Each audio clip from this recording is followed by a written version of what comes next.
Promised long ago, many have waited for that beautiful morning. For it seems that since man's first sorrow, the waves of chaos, they have grown in strength as if coming to a point. It's as if all falsehood, every grotesque scheme of death and corruption, they were all lurching together after some final calamity. And truly such is the case. But nonetheless, the faithful have hoped, for indeed, the faithful we are commanded to hope. And faith itself is the substance of hope. God has prepared their home, our home. Today we're going to be looking at Revelation chapter 21, where we see the culmination of everything thus far. There have been specific letters written to specific people in churches. Jesus has come and revealed to us not just some of the things which we see here on earth, but the inner workings of the spiritual warfare behind the veil. Of course, there is spiritual warfare obvious to us, and we perhaps should be more honest about that and confront the evils which are very much around us here in the obvious material sense. But we're taken behind the veil to see this culminating point where you do see the beast come out of the sea. You see Satan, the ancient serpent, the one who is the dragon, the one who is the deceiver of worlds, come to lead everyone astray. And all of it comes to this point where God himself, Jesus, takes on the white horse, comes up out of heaven, and smites the evil. It's not negotiated with. It's not sat down and given a nice seat at the table along with the reasonable people. Instead, the one whose name is the Word, the Logos, the very basis of reason itself, he defeats it without any delay. It happens in an instantaneous snap. There is no magnificent battle of Armageddon that goes on for chapter and chapter, page and verse, but instead there is simply defeat. And God then judges the living and the dead. All heaven and earth melts away. And with all of this removed, there is now an opportunity for a real paradise. A return back to what God originally designed, but also to be born into something new. And there's a great amount of mystery between that. We know there's some element of Eden brought back. We know there's some element of perfection, but then also something new. So as we look at all of this, we must simply say that God is sovereign and his will does as it may. In our fallen minds here on this earth, we are obsessed and insane with every consuming snare. And it's very important for us to realize this. We are insane and obsessed with everything that comes before us. In fact, this is one of the great tricks of deception, to have us not just try to win certain games here and there, but to simply play the games which come before us, to become obsessed. We get insane. We think that we like certain things that are rather destructive. We lust after absolutely fruitless endeavors, and our minds really do fall apart in insanity. But buried deep beneath the far reaches of the soul is that desire for a garden, for that place wherein family and purpose abound. And once we recover our sight and glimpse that beauty, we will find the truth of all pain and love, that in the center of that place is one who laid down his life so we could come home. Now there's two words in there about our deep desires that I want to iterate more carefully. Family and purpose are two concepts which are very essential to being alive. They're essential to being a member of mankind, to being a son of Adam or daughter of Eve. We hunger for family and purpose. And that's much more specific than having things to busy your time. It's more specific than just a generic community. It's a very specific thing. And we hunger for them. And the only way that there can ever be repair once these things have been broken is through Christ, the one who laid down his life so that we could come home. And we see all of that itself, even the great mercy, the ministry, and the revelation of Christ. It all comes to its culminating point here in Revelation chapter 21. And we're going to read that chapter here in a moment, but there's a few things I want to draw our attention to before we get there. Firstly is that in Revelation 21, we find the truth of a good father. It's no accident that the new creation begins with God the Father adopting the faithful into his family. All wounds are healed. Every villain is defeated. And now life can abound with the meaning God designed for it long ago. Now human affairs are so broken that we cannot even imagine a good father. But all the same, we must. In our modern day and age, fatherhood is something which is utterly mocked, scorned, and removed from our society. We've treated young men as if that is not something to aspire to, and we've also taken away the hope of young ladies to actually find that meaning and family which God designed them for. These things, they're not optional.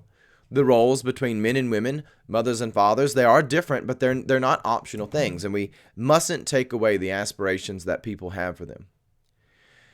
And oftentimes, we don't even realize how much the tragedy perplexes the world around us. Everything is very confused in the modern day and age. And I don't so much always mean confusion in the sense that we can't find a word, but it's really like entire continents of meaning have been removed away from us. We're just blank in the face of certain questions. There are certain longings we have in life to which our heart can find no answer. And whenever we even think about not just the roles between men and women together in marriage, but then we also look at the question between parents and their children, we must understand that the tragedy of broken honor between parents and children causes more destruction than any stealing, lying, or murdering. There's a reason why the fifth commandment, that is the commandment to honor one's father and mother, it is ranked higher than any other commandment regarding affairs between people. It's ranked higher than the murder, the lying, and the stealing. It's higher than the coveting. There's a reason for that. All of the commandments, all of them, all 10 of them are written for a people who are broken by sin. If we were all wonderful little righteous creatures, if we were Adam and Eve in the garden without sin, then there would be no need for any of these 10 commandments. But we are broken, which means we are broken in all 10 of these areas. And we have a unique interest in becoming more broken in those areas. We like to make an idol. We like to take the Lord's name in vain and brand our own will as if it's God. Our families, they have come apart at the seams. We like to covet, we like to be jealous, and we like to take all 10 of these things and justify them as if they are righteous. But the fact of the matter is, whenever we look at the fifth commandment, there's a reason why it is ranked so high, and there's a reason why when God establishes new heaven and new earth, he adopts the faithful into his family.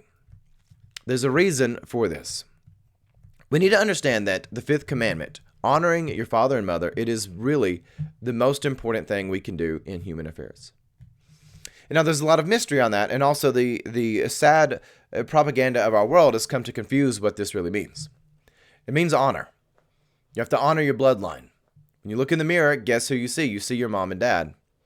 You also see all the circumstances which came before you. You see the legacy of your grandparents. You see even the mystery of what they were doing 200 years ago. You look in the mirror, and it's almost as if every question and answer about life is there looking back at you. But yet, the answers of the world, they're not actually born inside you, because you're not on the giving end of all the questions and answers of the world, but you're actually on the receiving end of it. You're a product of it. You're a product of a lot of things which have come before you. A very rich heritage, a very stained heritage, and they all come with everything that people do in the fall.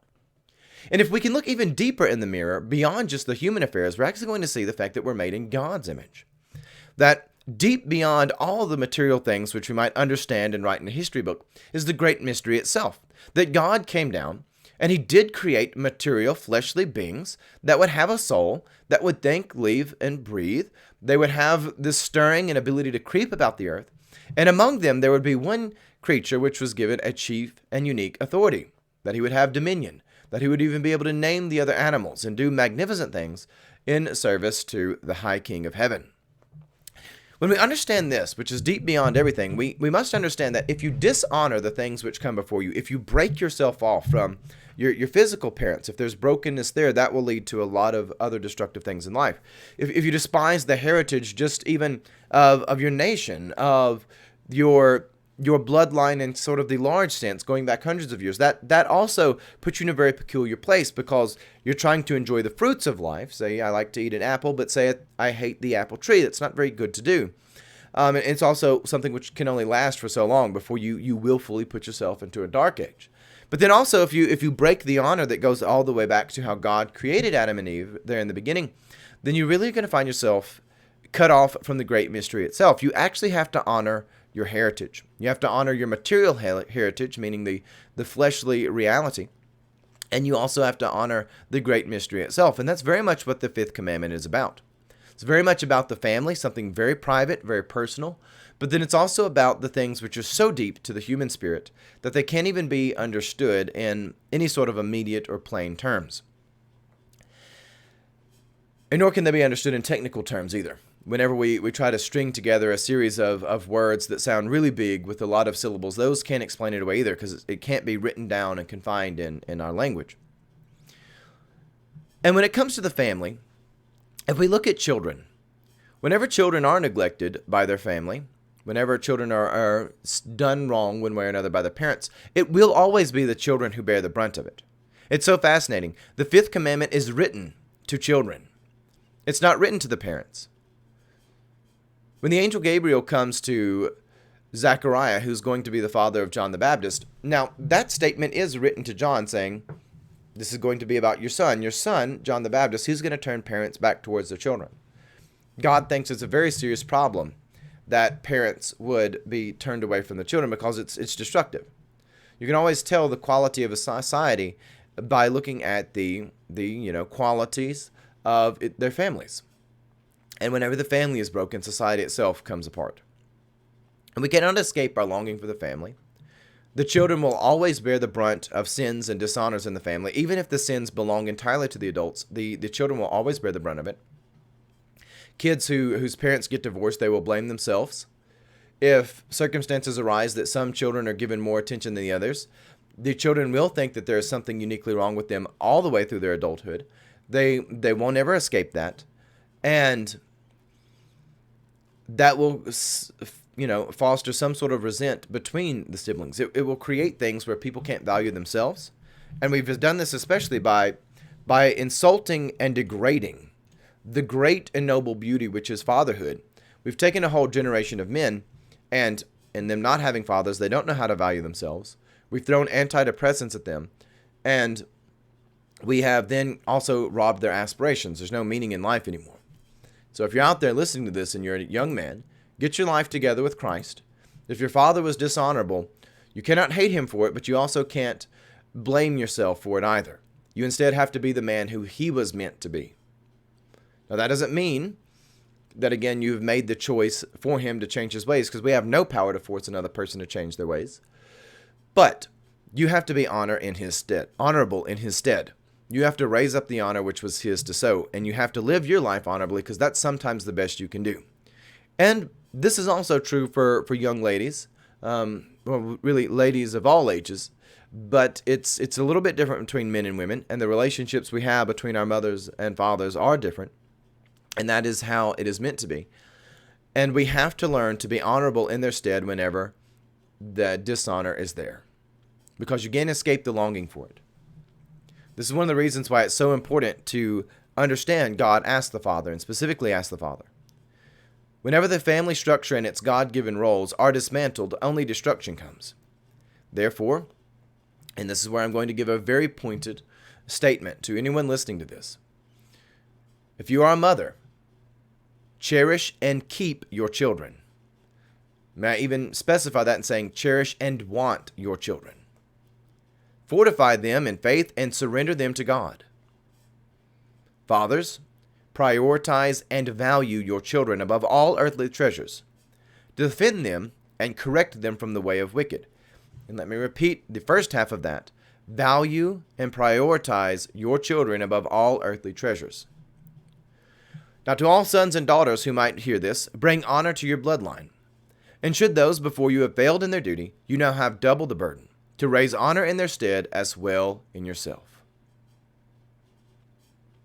We cannot escape how we were made. And in a world where people often refuse to repent, the only repair is to get your life together with Christ. One of the most beautiful passages that I can think of to this subject is Psalm 27. And this is 10 through 14, saying, When my father and my mother forsake me, the Lord will take me up. Teach me thy way, O Lord, and lead me in a plain path because of mine enemies. Deliver me not over unto the will of mine enemies, for false witnesses have risen up against me, and such breathe out cruelty. I had fainted unless I had believed on seeing the goodness of the Lord in the land of the living. Wait on the Lord, be of good courage, and he shall strengthen thine heart. Wait, I say, on the Lord.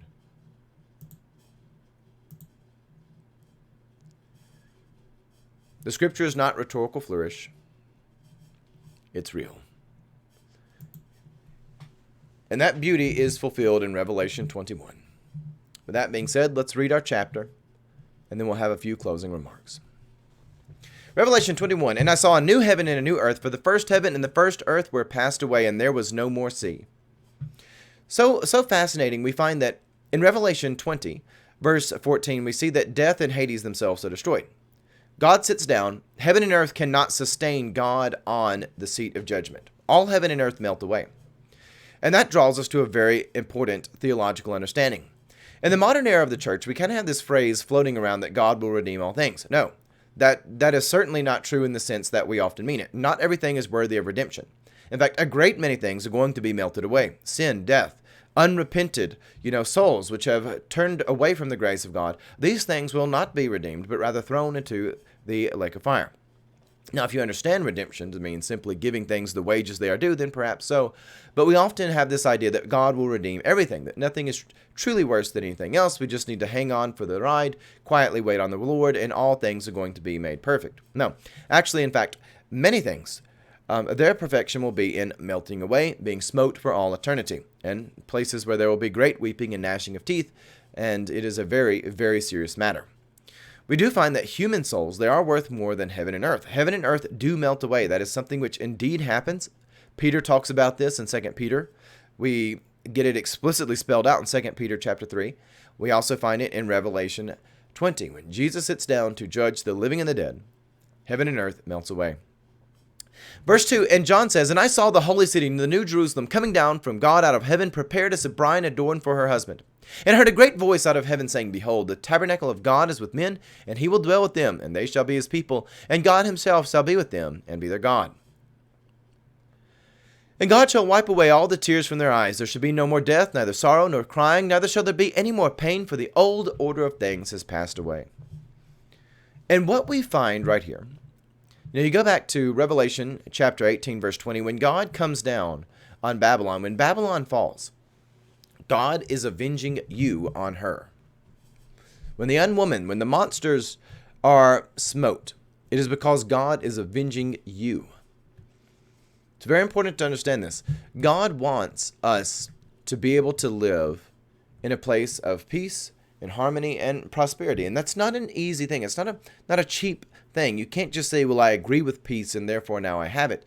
I agree with an easy life and therefore now I have it. These things are actually very expensive and very difficult to both secure and maintain. They're not something which is easy to get your hands on. But God, he has smote away heaven and earth out of love and mercy. And now for everyone who has ever felt the pains of death, those who have lost loved ones, those who have lost friends, those who have seen injustice on this world unavenged, they have now seen it repaired. No longer do they have to worry about death. This is a beautiful, beautiful thing, and it is going to cost absolutely everything. Verse 5, and he sat upon the throne and said, behold, I make all things new. And he said unto me, write this, for these words are faithful and true. Again, this is faithful and true. God is making all things new. That does not mean that everything is redeemed and every, culture and society and little trinket on earth is now redeemed and made into something, warm and fuzzy.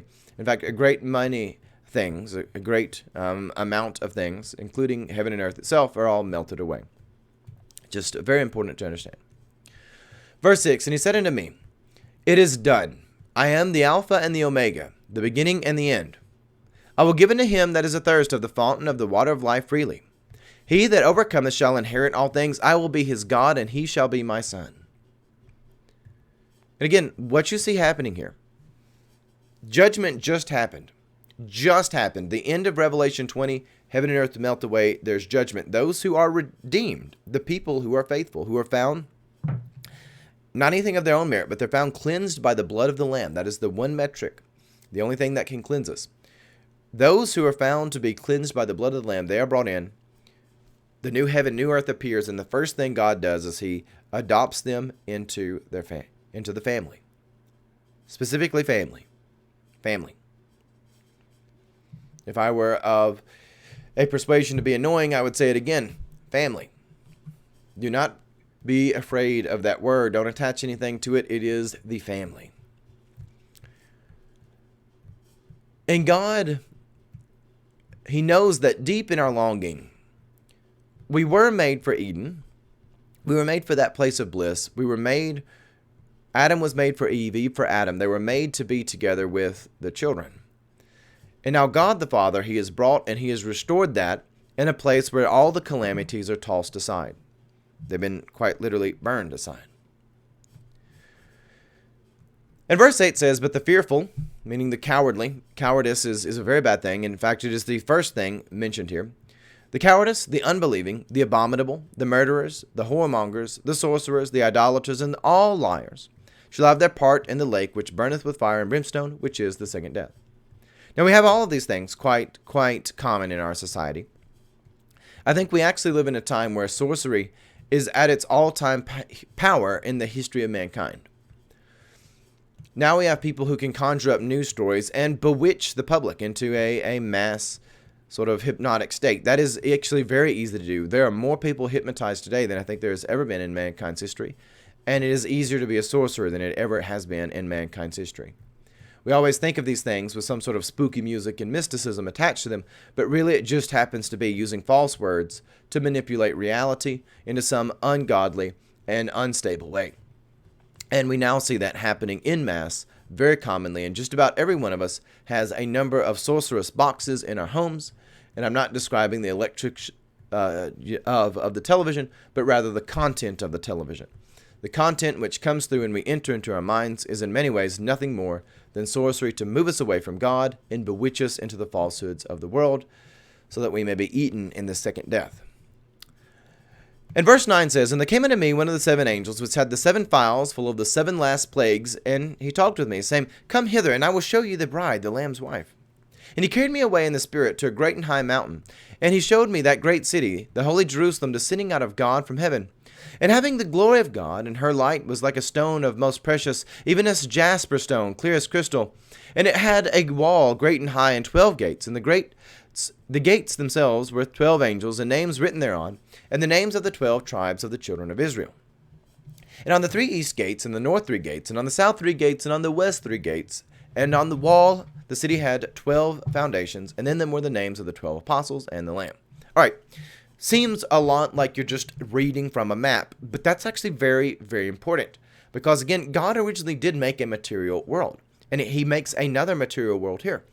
And this is so opposed to the bottomless pit. This is so opposed to hell. Hell is that shapeless, hapless place. The bottomless pit, the void you see there in Genesis 1, it has no width, no breadth. It has nothing to hold you together. There's nothing stable to walk on. It's just the endless falling. You don't know where it's going, and just immediate insanity. You always see those scenes, and whether it be cartoons or horror movies, of someone falling and just random things around them and screams and howls. That is, in fact, actually quite true. That's a very accurate depiction of the bottomless pit because it is chaos. There's no limit. There's no width, nor height, nor breadth. There's no meaning, no purpose, no family. There is only every form of calamity drawn out to its most extreme end. And what we find here is that the city of heaven, or the city of Jerusalem, the New Jerusalem, it does have the very opposite of that. It has things you can reach out and touch. And it's not built with mortar. It's actually built out of the beautiful treasures which God designed. God did put things on our earth like jasper, like a ruby, or a sapphire, or the beautiful blue of cobalt. These things are naturally occurring stones and elements of our geography. And they're actually precious, they're rare, they're beautiful. They're meant to be that rare thing that in our adventure of life, as we travail the mountain, we come upon this magnificent stone, we are meant to marvel at it because it is a beautiful treasure that is peppered throughout creation. And now all of that comes together in this magnificent city, which doesn't need any sort of mortar.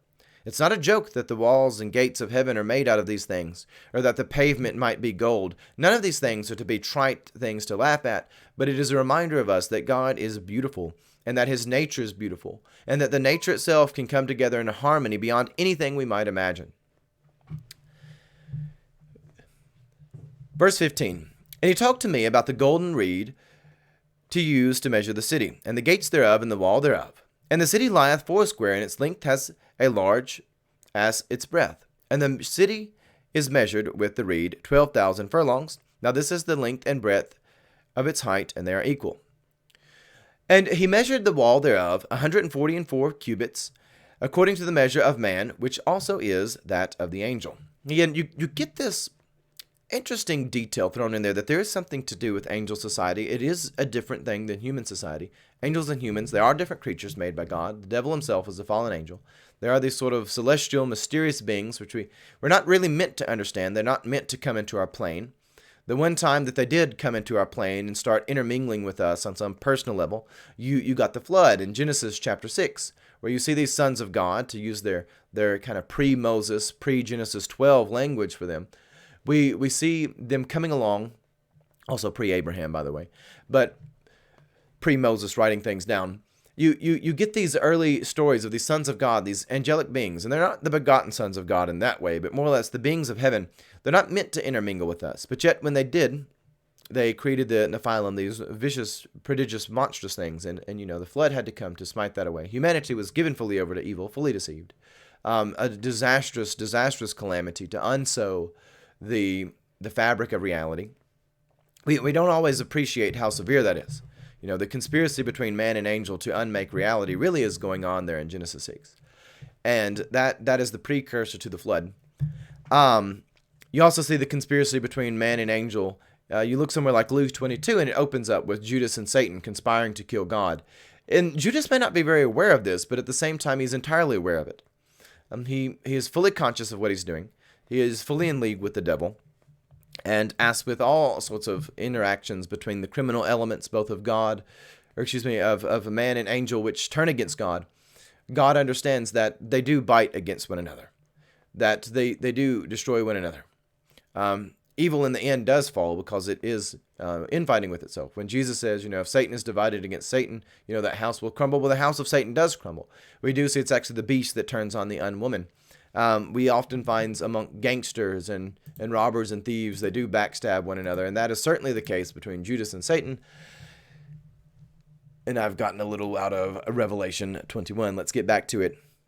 You see this man and this angel, John and this angel whose name we do not know. They're walking together. They're kind of having a nice afternoon with one another, measuring the gates of heaven. It's such a phenomenal scene. Like, just thinking about this is something which strikes me with such imagination. Such curiosities about things beyond the veil, not in sort of a destructive way where you become obsessive about it and start to develop cults about the matter. But what I see here is the fact that God really is sovereign. His creation really is beautiful. And there is weight and belief to everything that God has revealed to us from the beginning to the end, that there is always something magnificent. And never should we water down our understanding of heaven to think it's this big, long music service which looks like a Hillsong concert. That would be very degrading for most of us. From the start, it is actually much more dynamic than that. The music is perfect. It is beautiful. The truth of heaven, it is very fine. It is highly articulated. And it is a real kingdom. Among the angels, we know some of them, they are watchers, some of them more guardians, and others, they serve God in helping to tend and keep things, though, of course, it is God who is the keeper of souls. Let us not buy into the modern heresy that we are our brother's keeper. None of us has the power to keep another soul. God is the keeper of souls, and that's a name that was used in him, whether you look in some of the Anglo-Saxon poems or early English things. God is actually the keeper of souls, not Cain. Cain is using that as a slur there in Genesis 4 against God, but God is the keeper of souls. And occasionally you do see God establish a few angels to be wardens over things. So you find all of these things throughout the Holy Scriptures. It's very fascinating. Some messengers, some wardens / guardians, and others simply just watchers to take an eye on things. We now come to Revelation, and man has entered into the city. And he looks around, and after measuring all of this, we can go and we can look in verse 18. It says, "The building of the wall, it was like jasper, the city of pure gold, like unto clear glass. The foundations of the wall, they were garnished with all manner of precious stones. The first was jasper, the second sapphire, the third chalcedony, and the fourth an emerald. The fifth sardonyx, the sixth sardius, the seventh chrysolith, the eighth beryl, the ninth topaz, and the 10th chrysoprase, I don't know how to say that. The 11th jacinth, the 12th amethyst. Chrysoprasis, I don't know. We'll have fun with that. I am the the man with the mustache who lives out here in the middle of Southside. So we enjoy what gemstones we have. Number 21, the 12 gates, there were 12 pearls, and every several gate was one of the pearl, and and the street of the city was pure gold, and it was transparent glass. And I saw no temple therein, for the Lord God Almighty and the Lamb are the temple of it. Again, they don't need a temple. When you go back and you understand the Ark of the Covenant, its purpose was simply to, represent that God was with you. Well, now you don't need something to represent God is with you, because they're literally with you. We had that established early on in this chapter. Verse 23, and the city had no need of the sun, neither the moon, to shine it, for the glory of God did lighten it, and the Lamb is the light thereof. And the nations of them which had saved shall walk in the light of it, and the kings of the earth do bring their glory and honor in it. And the gates of it shall not be shut at all by day, for there shall be no night there. And they shall bring the glory and honor of the nations into it, and there shall be no wise enter into it anything that defileth, neither whatsoever worketh abomination or maketh a lie, but they which are written in the Lamb's book of life. So in conclusion, God the Father is indeed a good Father. His unfailing love is so highly pronounced that his forgiveness will clean away every stain, and it is severe enough that all corruption must be put to death, and none of it will be allowed inside again. Goodness is a dangerous thing. It is an expensive thing. And always, in the end, goodness is a beautiful thing. Thank you for joining me, and we look forward to that beautiful morning. God love you, and have a blessed day.